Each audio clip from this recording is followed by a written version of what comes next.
Gotta find it.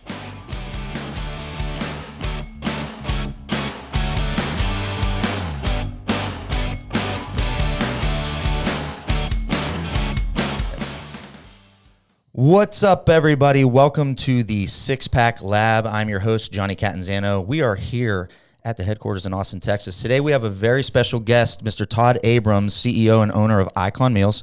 Todd, I'm so happy to have you down here, brother. It's awesome to be here. Appreciate it. Not too far of a trip. He's out of Dallas, only about 190 miles here to Austin, but I'm really happy and excited that you did make the trip for us. And as always, we're going to start off the episode talking about the latest in health news. We pulled an article that I think Todd might like this one as well. We pulled an article to talk about some stuff going on in the health and nutrition space. We're always going to go on to our gym fails to fixes, which is one of my favorite parts of the episode. Then we're going to go to Throwback Thursday, talking about one of our very special clients who's made an absolutely incredible transformation. And last but not least, we're going to move on and talk with the man of the hour here, Mr. Todd. All right, Ray. That's good. Always on the ones and twos. Always. Appreciate you, brother. Glad to have you here. That's me. Let's go. All right, let's pull up this article. Now, as always, Ray is going to throw the article in the description. I want you guys at home to actually pull that up and read it for yourself, but I'm going to give you guys kind of the Cliff Notes rundown. The title of the article was Eat Less Red Meat, Scientists Said. Now, some believe that was bad advice. I like that title line. I like that title line. So basically, the basic breakdown of the article, and it's from the New York Times, is an international collaboration of researchers produced a series of analysis concluding that evidence that red meat is bad is not backed by that good or that solid of scientific evidence. So what they're saying is essentially the health benefits from eating less beef and pork are very small, if at all. And that obviously is going to depend on the person. You don't know their genetic factors or if they're taking prescriptions or if they have health conditions, that sort of thing. But the new analysis are among some of the largest such evaluations ever attempted and may influence future dietary recommendations. In many ways, they raise uncomfortable questions about dietary advice and nutritional research. That's the thing. It's like, so they've been telling us this whole time that we're potentially going to increase our risk for mortality, cardiovascular disease, and heart disease just from eating red meat. But now we're hearing this like, well, maybe we were wrong. So it's like, so it raises an eyebrow. Well, what else were you freaking wrong about? So that's one side of the article that it kind of raises concern for. Now they mentioned a couple things in the article. It's like, well, what about the greenhouse gases and saving the planet? That's a different conversation. Okay, let's just leave all that out of there. We're going to stick to red meat and what they're saying. In 3 reviews, the group looked at studies asking whether eating red meat or processed meats affected the risk for cardiovascular disease or cancer. To assess deaths from any cause, the group reviewed 61 articles reporting on 55 different populations. So different origins, different background, different ethnic backgrounds, because everybody's blood work, all that sort of thing is going to be a little bit different.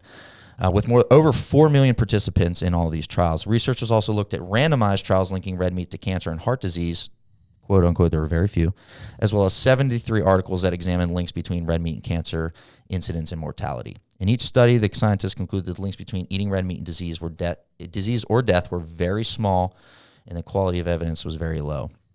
Read the article, read through it. I'm sure you're at home raising a lot of eyebrows. I'm sure some vegans right now are probably going to punch me in the face, but that's okay. Again, different conversation. I support veganism, totally cool. But let's talk about maybe my thoughts on it. As always, with a lot of these articles, moderation is the key. Yeah. I mean, clearly. So, yeah, if you're overweight or if you have certain conditions or whatever you're doing and you're eating copious amounts of red meat, sure, especially when you're in the overconsumption range, meaning you're eating more than your body needs per day. You're in a calorie surplus and you're pumping in lots of red meat or lots of pork, which are generally going to be higher in fat, and especially the saturated fat. So it's maybe not even necessarily the red meat. Maybe it's just saturated fat content that could be messing with your blood work and that sort of thing. Here's the other thing to think about. Let's say, for example, let's take Joe Blow. Okay, Joe Blow, he's 35 years old. He's 5'9", 175. He's 12% body fat, no medical conditions, no prescription medications, and Joe Blow exercises 3 to 5 times a week quite regularly. Mr. Blow sounds pretty healthy, right? It does. Sounds like a healthy dude. So let's say right now he's eating red meat 4 times per week, maybe just in evenings for dinner a couple times a week. And let's say then Sid changes and he's, I'm going to cut it out. No more red meat. It's just going to kill you. So he cuts it down to 0 times a week. So he's still eating Calories are equated though. Proteins equated. Macros are all equated. He just switches from eating red meat once a day for a couple days a week to just basically white meats or lean fish or that sort of thing. How much really is his blood work or his health going to improve? That's my question. Just come from kind of like looking at it from that perspective. If you were to just kind of tell me that scenario without even looking at this article, like maybe his cholesterol might drop like 0.1 point or something, possibly, or if any change at all. That's where I'd be curious, is to have maybe some research that looks into like blood work and get a little bit more specific with individuality and with that. And that's the problem with trials and randomized stuff like that, is it doesn't dive deep into that, but something to think about. So is it really that much of an advantage if you're already eating healthy at more of a maintenance level, or you're not overweight, you're not in the obese category? Is it going to be that much of an advantage to cut out the red meat? This article is saying not really. The great takeaway from it is moderation, folks. That's everything. Have some red meat, but it doesn't need to be the only thing that you eat, essentially. Yeah. So, Ray, you look a little perplexed on this one. Hey, I'm always confused, but no. For most people who do like veganism and stuff like that, maybe they're doing it improperly as well. You know what I mean? If they're taking out the red meat, maybe they're not going to do it the proper way, right?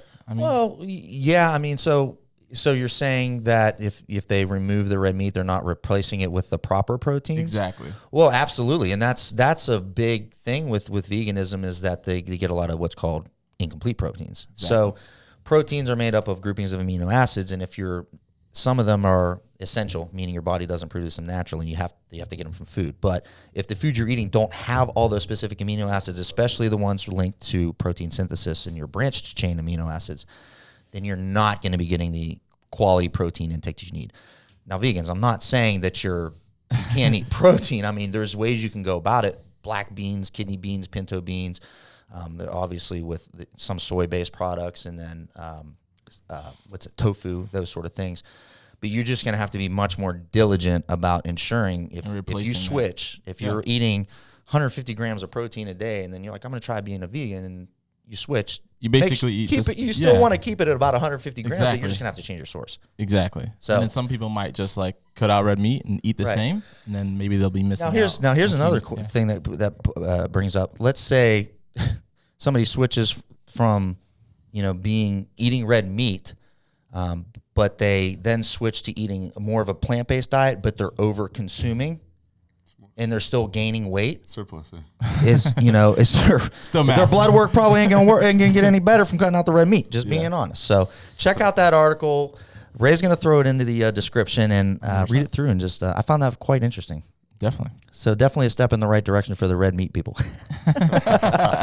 All right, now let's move on to our gym fails to fix. Is one of my favorite parts of the episode, as always. Ray, why don't you go ahead and pull this one up? And now, as always, guys, this is all in lighthearted fun. We're just going to help our friend here in the gym analyze. First, we're going to analyze what he's doing, and I have the help of Todd here. Todd's actually an IFBB pro men's physique competitor, so he knows his way around the gym. So we're going to have Todd help this guy out. Ray, let's go ahead. And for our viewers at home, you're probably not going to be able, or for our viewers that are listening in on Apple, exactly, you may not be able to see here. So I'm going to try to describe it the best that I can. Yeah. Okay, so the setup is we're in a gym. It looks like somebody is filming him, or maybe he set this up to film himself. I think somebody is discreetly filming him, I think is what's going on. Yeah. It looks like he's on the hammer high row machine, and he has 4 or 5 plates, Todd? It looks to be at least 4 or 5, yeah. Yeah, 4 or 5 plates on each side. And to be honest, he doesn't look like he should be pulling 4 or 5 plates. But let's go ahead and roll that footage, Ray. Let's go ahead and take a look.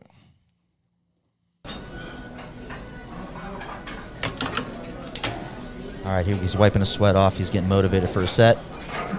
Oh, okay. We got a full body dry heave going on. He's using every muscle except his back to pull it down, and then he's just kind of letting it slam back up. He's trying to start a chainsaw or something. He's doing a lawnmower pull. Yeah. It looks like he's using maybe his rotator cuff muscles in his shoulder blade to actually pull the weight instead of his lats. So, Todd, why don't you give us a breakdown? What should he do first? What's the very first thing this dude should do? Be taking that weight down quite a bit. 100% agree, Todd. You're the man. You're a smart guy. I knew you got to take some of the weight off, Playboy. I mean, you're not. First off, it's all dudes in the gym, anyways. You're not impressing anybody. Exactly. Yeah. So he needs to cut the weight. What's the second thing he should focus on if he wants to effectively use this piece of equipment? So for me, he needs to have his chest tight in against the pad. Yep. Feet braced. Yep. I wouldn't go start off with single arm. I'd get both arms up there. Yep. And as he's pulling in, pull his chest towards that pad and not away. So he's isolating the muscles he's trying to use in there, which is upper and then your lats. And as he's pulling in, squeeze down and bring that chest against the pad. And slowly, under tension, bring it back under up. tension, resist it on the way down. And Todd, that was a fantastic breakdown. There you go. Very nice. Yeah, for those of you listening that can't see, he is, every time he goes to pull the row, Todd's right, his chest is moving away from the pad about 8 or 10 inches. So what that means is he is then using his lumbar. He is then using his lower back to actually pull that weight and jerk it back. So every bit of momentum that he can get. Every bit of momentum. Throw his weight into it. Too. So, and I think it's a super common thing I see is with the weight piled on there is a lot of people, and it's not, I just say, a lot of people think it's like you have to lift heavy if you want to build muscle. It's not really, guys. I mean, not especially if you look like that when you're doing it. You want to, once you learn as well, it's more about angles and about the movement and the tension and 100%. the different things. It's not about just the weight, right? It isn't. Like, guys that are pulling that weight, like even there, train with Michael Hearn and stuff, right? Yeah. That's like Michael Hearn's weight on working sets. Exactly. For five, I don't ever do so, that. Yeah. I'm a pretty strong dude. I don't ever put 4 or 5 plates on that thing. You got big boy weight there from like strength cartel and stuff, right? So, Yeah. But And that dude's hecka strong. So all in all, like you said, you got to lock. Anytime you're using a piece of equipment, you got to lock your body in the equipment. Chest on the pad, feet planted on the floor. If you're doing leg extensions and your butt's coming up off the seat, or if you're doing those rows and your back's coming off the pad, every time you do that, you're removing tension away from the muscles you're intending to train. Not only that, it's dangerous. yeah. Well, yeah, you can hurt yourself. Yeah, absolutely. That ad there looked like that could be an ad for freaking a surgeon or from some kind of For real. massage. She's probably standing there in the corner. But Yeah, Hey, comment below, surgeons, if you would like to talk to us about doing some marketing. for real.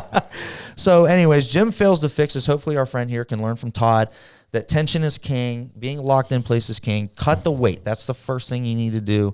Work on that range of motion and just focus on working the actual muscle you intend. If you're not feeling it in your back, restart. Get out of the machine. Look how much weight you have on it. Take some weight off. You start with no weight on it. Yeah. I always call that activation sets, 1 or 2. It can be lightweight. It can be no weight on the bar, literally, and just go through your range of motion and make sure you're activating the correct muscles. So, all right, Ray, let's pop over to Throwback Thursday before we move on to our interview. So for our viewers at home that can't see this either, we actually show an incredible transformation from one of our clients. And you can hop on the YouTube channel if you want to see it. But we're going to talk about a longtime client of mine, Frank Alvarez, who Frank is an amazing person. And Frank actually did this transformation while in architecture school at LSU. So for those of you at home that, I'm a student or I got this, that, and that going on, there's really no excuse. Like, you can make the time. You do have to do a little planning and that sort of thing. And he worked with me in my coaching, so I obviously helped guide him with all that. But he was able to achieve this transformation while a full-time student at LSU. Now he's graduated. He's working full-time. He's great, and he's still working with me. But Frank, when we went through the transformation, he was 23 years old, started at 250 pounds. So scroll up just for a sec. 250 right there. He was unhappy. You can see it in his face. Just not happy. And he came to me, and we started working together. He had been buying supplements, and he had been trying workout programs with no success until I got a hold of him. And we just found a plan that worked for his schedule and worked for just consistency. You never want to approach something like changing your body as, well, I got to do this for 8 weeks. Let's do an 8-week diet. You really want to change your lifestyle. And that's what he's been able to do. So ending weight 176 at his lightest here. So with a literal 6-pack. So we're called SixPack Abs for a reason. That's what we're specialists in doing. So Look at his face. Look at the smile. Happy. I mean, just happy kid, happy camper. He took one goal that he had was to lose some of this weight. He had a trip for his senior year that he had to go out to California, and I remember he sent me a few pictures from when he was out on the beach. He said, "Johnny, I was able to take my shirt off, and I was just happy. I felt confident." Awesome. That kicks ass. Solid. Great job, Frankie. So that's if you scroll down, you can see him side. There we go, side by side. Side by side. Yeah, he show him from the back too. I mean, just a lot of guys don't understand. Men predominantly carry a lot of fat in the lower back. So when you think you're not getting results in the first 2-3 weeks as a guy, because nothing is changing. Take progress pictures and look at your lower back. Yeah. I guarantee you'll see some progress there. So amazing job, Frankie. Kudos to you, brother. All right, Ray. Awesome. Let's move on to our interview. All right. I'm excited about this one. All right. So Todd owns Icon Meals. For those of you that aren't familiar at home, they started off as a food prep company that actually ships food nationwide, but they've grown and they're getting into new products and new things. We're going to talk a little bit about that. But Todd, how old are you? I am 45. Sure, you're a young business owner. I like it. I like it. And where are you from originally? I am from Canada. So Canada. Okay. And you replanted Texan. okay, how long you been in Texas? Since 97, so quite a while. Dallas area? Yeah. Okay, cool. And you did you go to school? For something that I use nothing now. I hear that a It's lot. like almost everyone. Me too. Me too. What'd you go to school for? Originally public relations with marketing. So Okay. I guess a little bit of the marketing side. Yeah, that definitely helps. Yeah. I mean, I'm sure the business knowledge can kind of apply here and there, but you're not directly using my degree. That's correct. Yeah. Well, that's good, man. That means you're chasing your passion. You're Yes, chasing sir. something that you're actually really, really good at and you just want to do. What was your first job? So for me, a little bit different. I've never had a job. Okay. Um, Cool. Well, I shouldn't say that. So when I started, I came out of school. How old? I was 20. Okay. And was going to be a ski bum for a few months. Okay. Me and my wife now were going to go to the West Coast, BC, and just sort of be a bum. We went to Cuba for a week before. Okay. And I said, hey, I was going to apply for this driver job, right? It was for some computer company. Anyways, long story short, I started selling with these guys. But it was me and one other guy Computer who were company? 21, yeah. So basically, they were based out of Sydney, Australia. Okay. Billion-dollar company, 34-year-old Chinese billionaire owned them. It was me and another 21-year-old guy that started it in Canada and went crazy. It was like millions of dollars a week. Back then, we were building like our own computers, and we were doing the white box for Best Buy, CompUSA, all those. What's a white box? White box is their own brand name. Okay. So their own brand line, Okay. right? Got it. And then we were also white label. Yeah, Gotcha. and computer component parts distributor. So Gotcha. from there, sort of went crazy. Me and another guy running that, built that up. I went and opened in Montreal, Vancouver, lived in Montreal for a while, and then came to the U.S. to find. Was it hardware or software or both? It was both. Both. Okay. Gotcha. Yeah, mainly components. So hardware, disk drives, memory, trading, all that And stuff. this was in the late 90s, It early was 2000s? 96, 97, So 98. business was booming. It was crazy. Okay. You're making $300 on a 15-inch monitor back then. That doesn't happen anymore. Well, yeah, by the end of that, though, we were making $3 on a monitor. So okay. but we used to buy containers. So everything was containers because we were based out of Australia, based out of China, et cetera. So came down, opened a purchasing office in Fremont, California, was looking for a head office for the U.S. Okay. Went to New York, Chicago, all cold places. Went to Dallas, liked it. We bought a warehouse, and that's how I ended up in Dallas. That's how you ended up in Dallas. So from there, after that sort of went, I left that in 97, and I've had my own companies since. I've had 3 other companies. Okay. So what was the first company?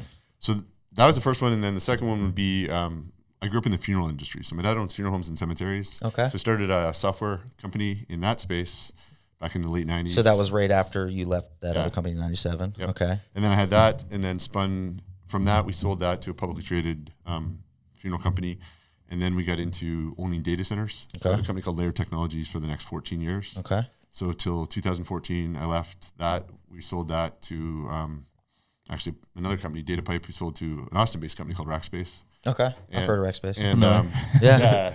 and then that was a pretty crazy ride too, because we hosted, WordPress, those guys. Yes, Of course. Yeah. Yeah. So those two guys. We're marketers here. We know. Well, those two guys, actually, Barry and Matt, started with us. So Matt had 2 servers with us when they started. Really? Yeah, Small that world. was crazy. So they're Matt Mulloweg? Yes, Mulloweg? sir. Something like that? Yeah. Barry and Matt, but and then got into starting this company back in 14. How do you go from software, hardware to Tech. food? It's an interesting story. So again, like you said, been in the fitness space for a while, right? Had my pro card. Okay. So you had like in the 2000s or while you were still with the other companies, you were competing and doing that Yeah, sort of so I really didn't get into starting to compete until I got my pro card in Masters. So I was 36 years old. Really sort of trained in diet, but not really paid a lot of attention until later in life, right? Right, 36. And I played junior hockey, so a lot of my past was the partying and stuff and the hockey, and so that went hand in hand. From there, then got into a lot more healthy eating, etc. Took being serious. So when I got my pro card in Pittsburgh, I was like, well, crap, now I need to really actually step up the game, right? And that was back in the day when it was like Steve Cook and Jason Poston and all those guys and us on stage. Yep. And it's evolved crazy. Like, it's definitely come a long way since. Yeah. So from that standpoint, I needed to basically step up the game, right? My wife's big into the health space, yoga, and a lot of other things. So we live a healthy lifestyle. Always have meal prepped, and a couple of my buddies were guys that started MyFit Foods. So Mario and Jason, and I'm very familiar with MyFit Foods. They came through Austin, and they had one location, then they had 6 or 7, and then gone. Yeah. So a lot of things I didn't like about what they were doing, right? Yeah. So from that standpoint, I said, you can do it better. We're going to do better, right? Yep. So the idea is this kind of, you saw it, and this is kind of how the idea came up, or? Well, I wanted to be able to do, so at that time, MyFit was not doing any custom meals, right? So I wanted to do custom meals. Yeah, they were doing a list. Yeah, so Icon Meals was born based on wanting to do custom meals. So you pick your protein, you pick your carbs. One of my favorite things. Correct. Yeah. Zero preservatives though, right? It's just whole foods. Yeah, I remember MyFit Foods had about 1,500 milligrams of sodium. Yeah, and the sodium didn't do well for me and stuff, and some of the other ingredients. So that's why. So, anyways, met my partner who was the head chef at the Omni Hotels, who had been in the culinary space since he was born, pretty much, and it just sort of was a good partnership. Came together, formed Icon Meals, and then started rolling out the custom and then the signature meals, and sort of has evolved from there. Wow. Yeah. Okay. So first year was 2014. Wow. So it's been just right at 5 years. Okay. And what has growth been like since 2014? It's been pretty crazy. It's been hundreds of % year over year. Okay. Wow. Sort of surprising in a lot of different areas. You got a lot of customers that kind of just stick around, they buy it once and then they're just back because they love it. So for me, any business I've ever had, I have to have two things, right? I have to have one, I have to have recurring residual revenue. Got to. I'm not going to do a business if I don't have Can't resell every month. Correct. And then second thing is, for me, it's always you have to have a solution to a problem. And what's our solution? Our solution is convenience, right? Very convenient. So that's the aspect that really tied this business together. And for us, it's we have a high percentage of returning clientele, right? And I love the food business because to me, it's a platform where I don't care who you are, you got to eat, right? So you have to eat. Every single person's going to reorder typically every 5 to 7 days. So it's really every Tuesday for me. There you go. If they're not reordering, it's something that we've done. Typically, it's not them, right? Right. And again, a couple of things we're learning and stuff. Like biggest, of course, barriers to having someone reorder has been shipping and different things. So again, addressing different things as we grow. But that kind of leads me to my next question. What were maybe some of the major headaches as getting started as the first few years? Yeah, I think one of the biggest things is when you're in a perishable food business. Like I tell people all the time, if I knew now, like 4 years ago, what I know now, I probably wouldn't have got in this business, right? It's crazy because to me, it's like you guys in this building, you can control everything within these walls. Once it leaves. But once it leaves, so every night with FedEx or UPS, I don't care who it is because they both suck. So didn't get that on camera, right? But from that standpoint, it's like you're going to a casino and you're putting your money on red or black every night. And does it get there or doesn't it get there? Yeah. And so they give us a 2% failure rate on a nightly basis. So let's just say you ship 1,000 boxes a night. Just at 2%, it sucks. But then you get weather, then you get their aircraft delays, this delay, bullshit. And it's bullshit. I got one $70,000 a year person. That's all they do is file claims. Okay, it's just all day. And I can tell you other stories, but that's one of my biggest headaches. The second thing is then I guess one of the most frustrating things is the non-education of the end consumer. Okay, so you have all these people out there, right? You got these big Instagram influencers and personalities, and they're saying, "Hey, I'm using this meal, and it's 50 cents cheaper in this, and you should eat it." Well, to the end person, right? They're just saying, "Hey, perception's not always reality." Okay, but they don't understand on the back end. So one of the biggest things for us is we made the decision, and there's a lot of people that do shortcuts, right, in different areas. But we're FDA, we're USDA certified, means we've been under grant of inspection for over 3.5 years. So it's a lot of different processes, and that goes into HACCP, which maybe some people don't know, but it's like the protocols that you have to take within to maintain certain things, right? So it's stepping stones, but again, they don't know that this meal versus this meal was cooked in our kitchen and this meal here was cooked in a strip joint after hours because they had the kitchen for the next 8 hours and it was cheaper, right? Or they're cooking it in grandma's kitchen, or this meal was cooked in heat and then plated in heat and then packaged in heat Well, you can't do that, right? You have pathogens flying in there. So of course. I'm real picky. Now my problem is because of what I've learned, I can't go eat any prepared meals just because I've seen this stuff. I've known everything else, right? People take shortcuts. Correct. So cut costs. It's been a lot more money for us.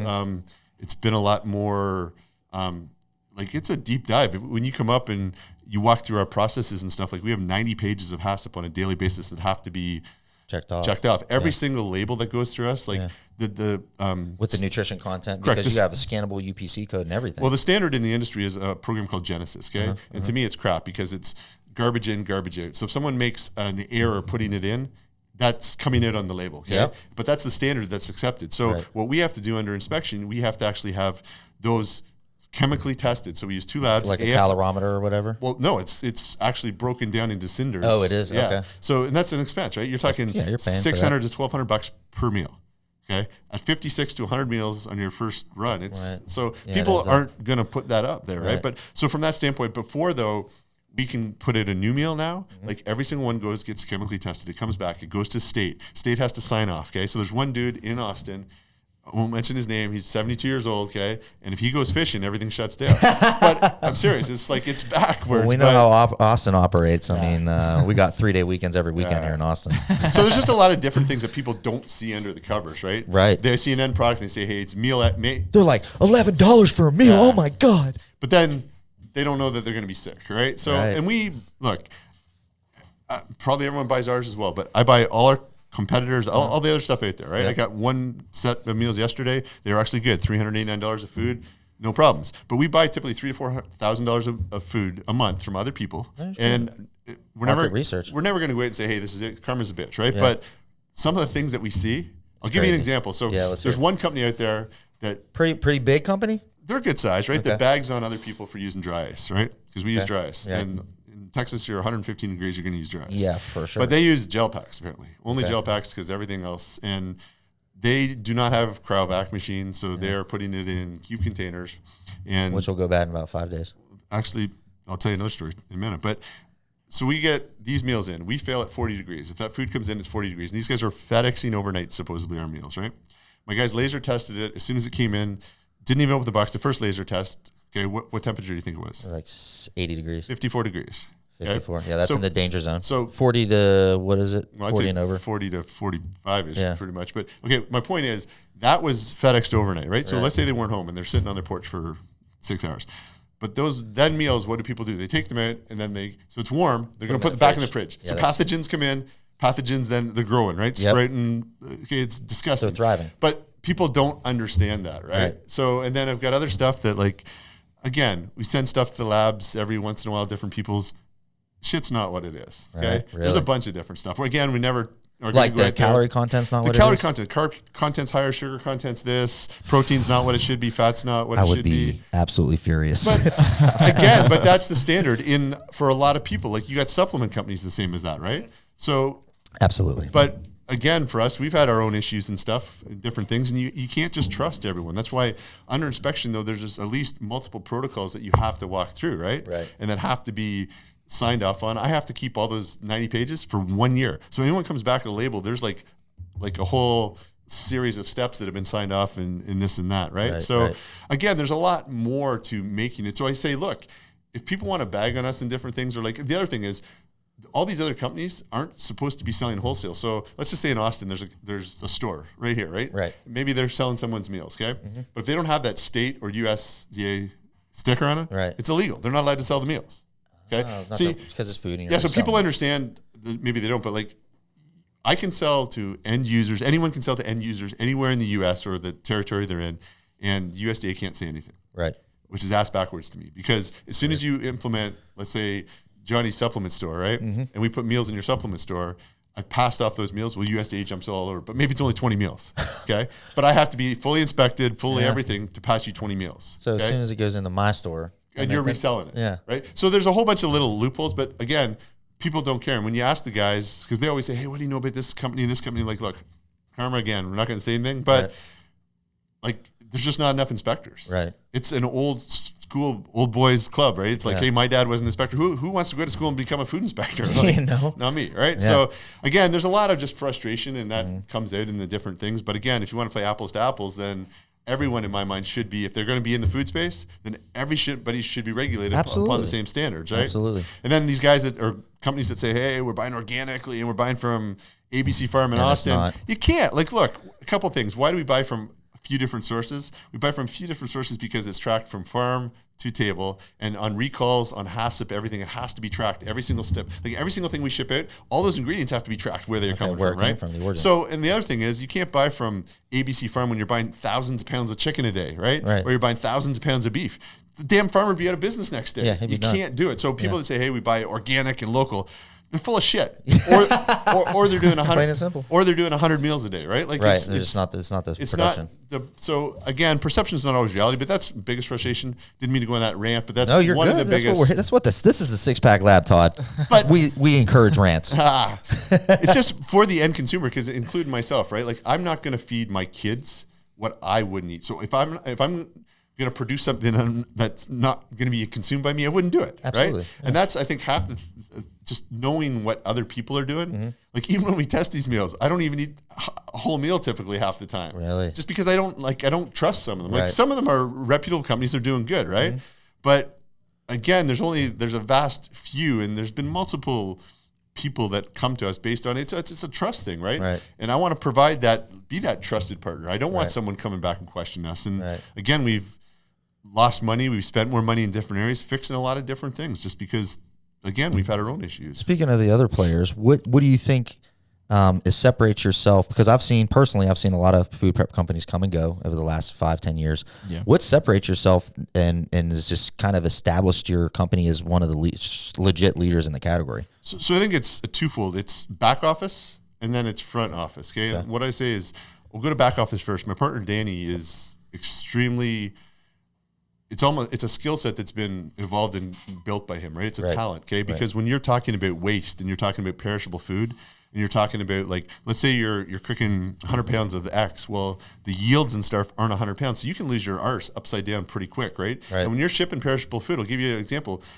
2 years in, we shipped 440 meals to the Arnold. Snowstorm. Every single meal was rotten because FedEx had them for 4 days. Yeah. It's $43,000. Yeah. That I had to eat, either refund or reship or make the decision. And I've had other companies that we've had issues with, and they say, hey, talk to FedEx. Well, fuck, that's not customer service, okay? You're in it or you're not in it, right? So, again, really understanding the back office, understanding how you get yields, how you use one product. So these people that say, hey, I have all these meals, look, you need to understand, like, you're using one product that might be used in 10 of your 22 meals, right? Or for efficiencies and things like that. How do you buy? How do you make sure that you don't have waste? How do you blah, blah, blah? So there's a lot of back office things, right? There's also supply chain, because it's not just one piece, right? It's your trays, or your Cryovac film. It's also, then you've got a whole friggin', I'll call it your own, like, MacGyver team, how to fix the crap once you buy these machines from overseas, right?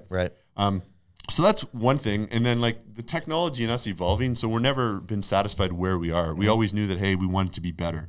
And that's in putting all the money back into the business where we've invested into multi-vac, so Cryovac machines, right? Changing the packaging game up. And that's one huge difference with you guys, is yours are actually vacuum sealed. Correct. And the shelf life, even refrigerated, is 2 weeks. So yeah, we put it at 12 days. So the shelf life studies that we did with the actual labs with the AFL come back between 12 to 21 days. Wow. So we could put 15, we put 12 days. Just to be safe. But I'll tell you, like, I just drove 16 and a half hours to the middle of nowhere for basically 48 hours. I didn't put any of my meals in the fridge. They were in my suitcase, and I don't know, outside 60, 70, 80 degrees. I ate every single meal. To me, if there's no, I wouldn't do that with fish probably, but like the chicken meals and stuff, there's no oxygen that's back in those meals until you remove the seal, right? So there's no pathogens, anything that can be reintroduced. So I love them. As long as you don't go back to cold and then the hot. Correct. You're fine. Yeah. So that's one of the things, the packaging. You'll see some other stuff coming in from us on boxes. People think, hey, it's just a shipping box. And they're like, hey, why do you use this and that? Dude, if you only saw, like, we have shit that we throw off our roof. We have FedEx run over it. We put boxes with all meals with different boxes and packaging in FedEx trucks that go all around the U.S. with probes in them to see temperature tests. It's two guys. That's all they do is just boxes. We have another guy that's just building inserts. Box squad. Boxes. But it's funny. There's a lot of that goes into that. And then on the front end, I think it's like we don't have this big sales team, right? It's building through trust. And we built a lot of our business through I'll call it influencers, but more our partners, right? We built like a family, I say. Yeah. And we probably get 20 to 30 people that, hey, want to work with us in different things on a daily basis. But to me, I'm looking for someone, I'm not looking for the person that, hey, puts this when they're on the bench and it's beside the bench, right? Right. I want to work with great people. I want to be able to have fun, but I also want our product to add value into their life. Okay? Of course. So if it adds value into their life, Customer experience. It's the customer experience, and we've been very successful doing that. Again, we don't do a good job of telling people who we work with, but we've got people in the music industry, we've got movie stars, we've got all the different fitness people. Yeah. But we've got NASCAR, we've got golf, we've got hockey, we've got golf. You got some golfers. Ooh. I'm gonna have to find out who those are. We're gonna talk after. We do a lot with like the WWE guys just because they travel. Superstars. That's cool. We Yeah. do a lot with UFC. And these dudes are obviously eating thousands of calories a day. Yeah, a lot of those guys though as well. And then a lot of the UFC and stuff that we help do cuts and stuff. Maybe cutting weight, yeah. They don't. A lot of them don't understand exactly how to do it. Yeah, they don't know how to do it. Yeah. Yeah. What? It's not the sauna. Yeah. But so again, it's just I think the combination as far as marketing and stuff. We don't have this huge flashy marketing company. Not proud of it, but I've done a lot of friggin' Instagram posts. Yeah. So, It's all you. You run it. yeah, I've fallen asleep a lot of times with my phone in the bed. But so the full encompassing CEO. yeah, there I you like go. it, man. I like it. Whatever it takes mentality. But I think that's what makes it up as well, right? We're still, even though going into the 5th year, I say it's still startup mentality. Yeah. For us, we were. You guys reached profit yet? You're basically, I'll say no, and this is the reason why, because yes and no. Yes, there's positive cash flow, but then no, because we were just upgraded into the new facilities. Yeah. And if you look at the facilities and stuff for the last year, we've been paying for 2. We've had lots of fun stuff on permits and stuff. So we're still got both facilities, but we upgraded to a 31,000 square foot facility. Wow. So that was a big investment for us. That's but big. Sort of But it's all for the business. Yeah, our mindset now is sort of whatever was done in the last 4 years has been done, and it's to the point now where it's like a new platform, right? You've got the space, you've got the growth capabilities, you've got the line time, you've got everything that you need. Yep.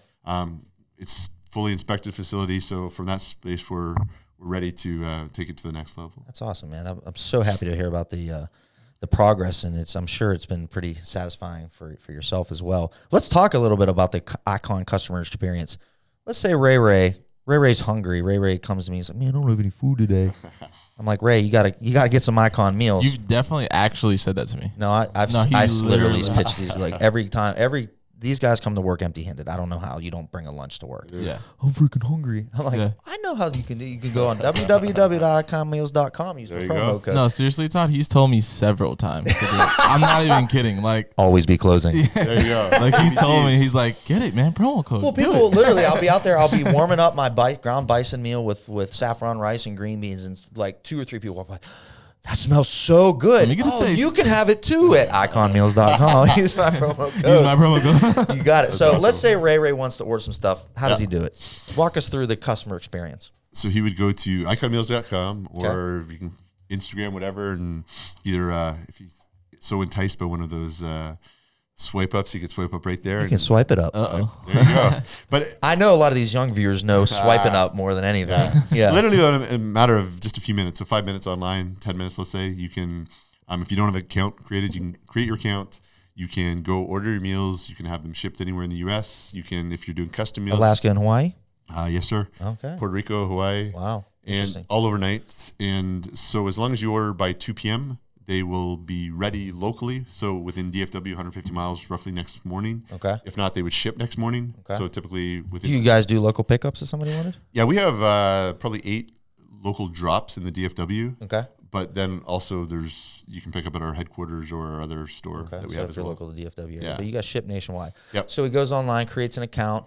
And how does he know what to pick? So depending on if he has a trainer or if he knows if he's working with a coach like me, there you go. which I will tell you exactly what to order. Yep. And then if you do that, it's real easy, right? You're going to go build your custom meals based on what portion sizes or the macros and Like 2 ounces of green beans. Like, Ray, I got you eating like a cup of white rice and maybe 6 ounces of bison or whatever. That bison is the jam. It's good. It's I my can't favorite. get it. It's I my love it. absolute favorite every night. Yep. I just that love meal it. with sweet potato or sweet potato That mash. sweet potato mash Yeah. is fire. So There's nothing in that, so it's good stuff. he can realistically kind of customize and custom tweak it. Now, if I'm telling him what to do, then he'll know what to do. But let's say it's somebody maybe it's somebody home doesn't really know what to do. Yeah. Where should they go? Maybe the weekly meals? So for the weekly meals is typically you have all the nutritional breakdown, right? So those are, I'll call it more standard portion sizes. So roughly 4-ounce protein portions. Mm-hmm. So typically 26, let's say 42 grams of protein in there. Yep. Typically if it's got a carb in it, it'll be half a cup or 4 ounces. Mm-hmm. And if there's a veggie and it's like 3 25 ounces. to 30 grams of carbs or so. So you're talking in those meals, a lot of them start at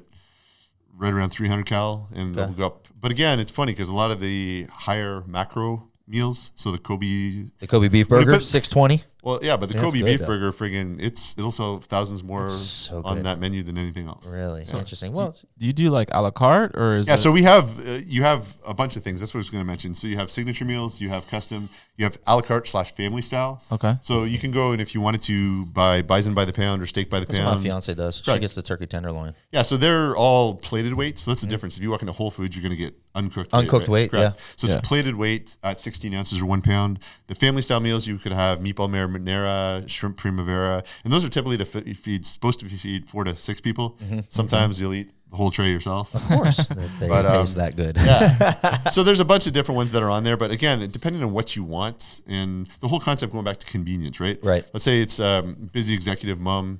I don't know. She picks up the kids from soccer. She can feed the soccer team with paper plates with chef prepared meals. Or she can wait till you come home and have a meal prepared for you on bone china and have a glass of vino with it, right? Yeah, but either way. Same meal, okay, Same within food. 1 to 3 minutes. Yeah. And so that's, again, going back to the convenience aspect. No prep, no mess, etc. One of my favorite things is that I no longer have to touch Tupperware. Yeah. I use it and I lose it. I use it and I recycle too for you at home. I do throw it in the recycling bin, but it's really nice to be able to cook it, you tear it, you eat it, and it's done. You throw away. That's it. Yep. Ultimate convenience. Yep.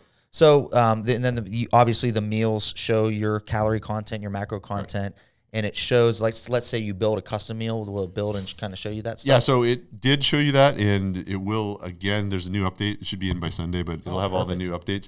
There's also something else coming out. I'll just mention this. So we've actually been working on an app. So let's say you didn't know, right? Right.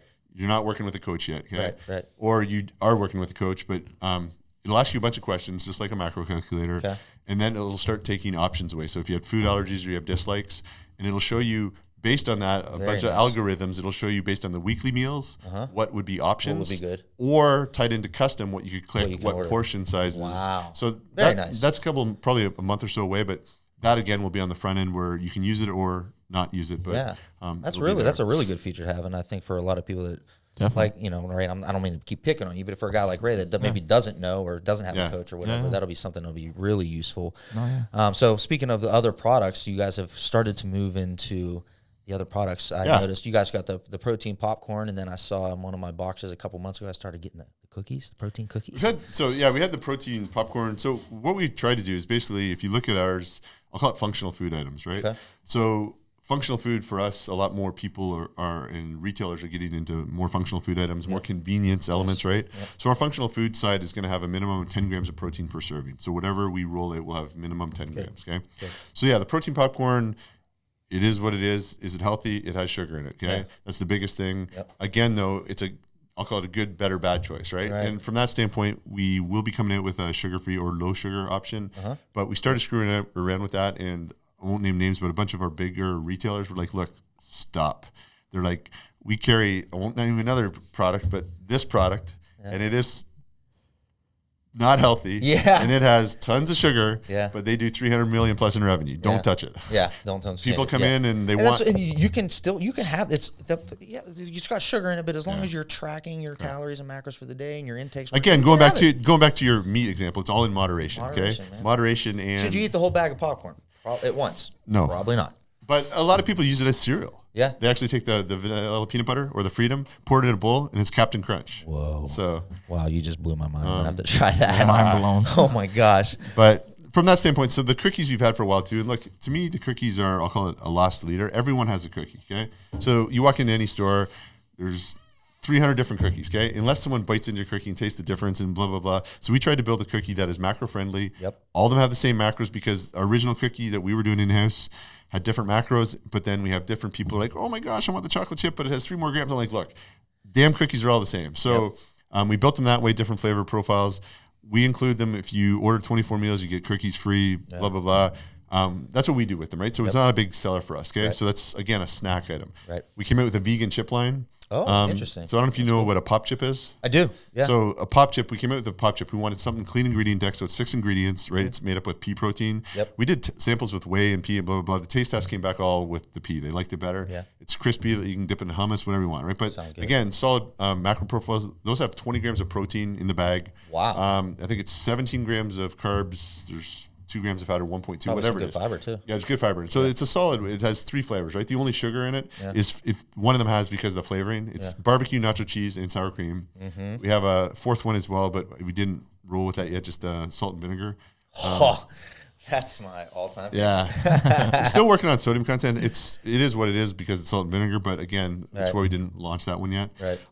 We've got some other things in the works as well, but from that standpoint, it's been good. We also launched our flavor line. So we have seasonings. Yeah, I was going to say this. The seasonings so are we rolled new. 7 flavors. We got a bunch of sweet ones Why don't dropping. you name some of those flavors? We got Tennessee whiskey. We got butter herb. We got garlic butter. We have Hawaiian barbecue is the best. It's friggin' rocks. That's the. We have cheddar bacon, which is everyone puts that on their eggs. And I was going to stuff. say that sounds good on eggs. Yeah. Okay. We have vodka lime. We have tequila something. Yeah, and these are healthy, zero. Yeah, there's 0 calories. Yeah. So again, though, everyone was putting another non-name on our food, right? And they take pictures with it and stuff. I'm like, screw this. We need to have our own seasonings. Got to have it on. And from that standpoint, the sweet ones coming out, we got some badass ones as well. We have this cinnamon honey butter coming.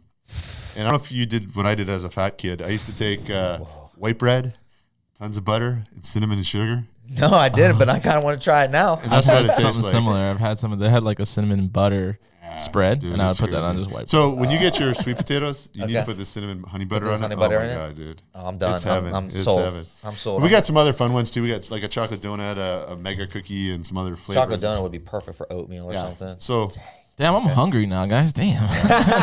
Hey, Ray, I can tell you, you go to iconmeals.com, use my promo code. but yeah, those are fun. And then we got 2 other things I'm real excited about. So we'll got some fun things coming out. So yeah, what's next? What's the 5-year horizon? If you share as much as you care to, or share only what is not confidential. and so just on products, we have another couple things coming out. We do have a high protein coffee coming out. So we have Now that's coffee. That's a special coffee I can get behind. This bulletproof So- keto coffee. Get the out of here. Yeah, the high protein coffee, it's actually going to be a mocha cappuccino with 21 grams of protein per serving. That's what I'm talking It has about. 155 milligrams of natural organic caffeine, so it's the red. Yeah. The red, and then also we put we have a nootropic in it, so we have cognizant. Oh, a little bit of So mental acuity. It brings for you the up day? and it keeps And you it nice keeps you and sharp. focused. Very nice. So a lot of Well, people have been in the samples, been taking this pre-workout, but the taste. I'll get you guys some this week. But Yeah, the I would taste love it. is- I'll use it for I usually use I don't use a ton of pre-workouts. So I'll use coffee a it's lot. I'd love to try that. absolutely amazing on the Awesome. taste. I'm a big coffee drinker, especially my fiance. She loves the coffee. So anything else on the horizon that you can that you can share? We won't share, but I'll tell you in the next couple, let's say month to 2 months, you'll see something that'll you'll be definitely wanting to taste. So Okay. we're rolling that out. Okay, Get cool. there. A little sneak peek, not Little too much. teaser, little teaser. Little teaser. You're gonna have to stay Good one, tuned. So now, if people want to order, what we're gonna do is, I don't know if you have like a special promo code Sure. you want to give out, or we'll put a tracking link in the bottom of this description. Now, for those of you at home, you want to order, you can just click the link. You can get whatever you guys want set up. You can get if you want SixPack Abs, we'll set up Yeah, that. we'll set that up. Sure. We'll get Yeah, SixPack that's Abs it. promo code all Let's make written it out. official. Promo code Official SixPack. promo code SixPackAbs. SixPack Abs spelled out. Yes, Yeah. sir. All right, perfect. Now, last but not least, Ray, we got our rapid fire round. I didn't tell you about the rapid fire round, but I'm just going to Let's hit you with go. the rapid fire. One of my favorite parts, but basically, we're just going to run down a series of questions. I just want you to give me the first answer that pops out on top Sure. of your head. No wrong answers here in the rapid fire round. All right, Todd, you ready? Yep. All right, go. let's do it. Favorite exercise? Squats. Nice. Favorite color? Blue. Favorite song currently on your playlist?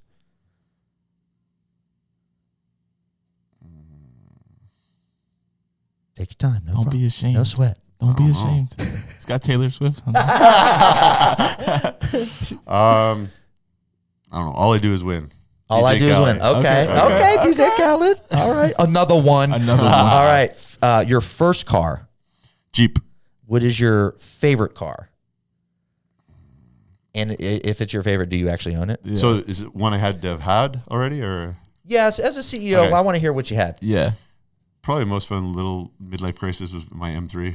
Yeah. Okay. All right. I'm an M5 guy. There you go. Well, mine was M5, but I ended up in an M3. So Okay. Well, they're a little bit lighter, Smaller, a little bit easier to navigate around town for sure. All right. What is your favorite food? Sushi. Nice. What is your favorite Icon product? From a meal standpoint, I already told you it would be the bison, sweet potato mash, and green beans. So this is jam. Yes. What about snack? What's your favorite snack? Favorite flavor? Snack for me would probably be breakfast cereal. Okay. Oh, sneak peek. Favorite superhero? Superman. Favorite book? John Maxwell, 21 Laws of Leadership. Nice. Okay. You viewers at home, probably a smart guy to take Get a on book that, recommendation. get on that. Favorite item in your gym bag? My head cords or earphones. Yes, agreed. Favorite place you traveled to? So far, probably Sydney, Australia. Nice. Least favorite place you traveled to? We don't hold any punches here in the SixPack Lab, baby. Northern Canada. Northern Canada. All right, All right, Ray. That's all we got for the rapid fire round. Todd, I appreciate you so much. That's all we have for today. So let's have a quick recap. We obviously went over the latest in health news. It might be that red meat isn't so bad for you. Moderation is key, ladies and gentlemen. That's the key. Is you can have it, just moderation. Then we went on the gym fails to fixes. We got some great advice from Todd on that. Tension is king. Your setup, your stable foundation, that's what's king. Then we went on and we actually talked with Todd. We went on through the rapid fire round. Really enjoyed you having us here today. Now remember, for those of you at home, if you want to order, we will have a link in the bottom here in the description. Yep. Use the promo code SixpackAbs, and you're going to get some savings. And if you order on, let's say you're in, at least for me, I'm in Texas here, so I'm pretty close. I order on a Tuesday. It comes on Thursday. Yeah, so if you want it for the start of your week, if you order by Sunday, let's just say Sunday, 12 Central, noontime, you will have it wherever in the U.S. by Tuesday morning. That's your week. You're set. Yep. Beautiful. Start getting in, start getting consistent, try it out. Me, honestly, I compared like how much was I spending and then food prepping it in myself versus how much I'm spending per week on this. It's literally maybe like $20 or $30 more. For me to not have to go to the grocery store and fight traffic here in Austin and just deal with people and humans, and to not have to spend usually 2 hours and be outside, and when it's 100 degrees with a 6-burner grill on, it's totally worth it. I feel like they're paying me to eat the food. There you go. No, it is. Sure. So, Todd, I really appreciate you coming in, man. It's been a pleasure speaking with you. You'll see some stuff from us here down the road. Ray, as always, ones and twos. I appreciate you, brother. Appreciate you. And that's all we got for today. Now, for you guys at home, make sure and comment any questions you have, either for Todd or myself. Give us a like. Make sure and subscribe to us. And please turn your notifications on. We notice that a lot of our subscribers don't have the notifications on. Just click that little button at the top. That way you're notified every time we release one of these podcasts or a workout nutrition video. As always, your fearless leader, Jonny Catanzano here at the SixPack Lab. We'll see you next time.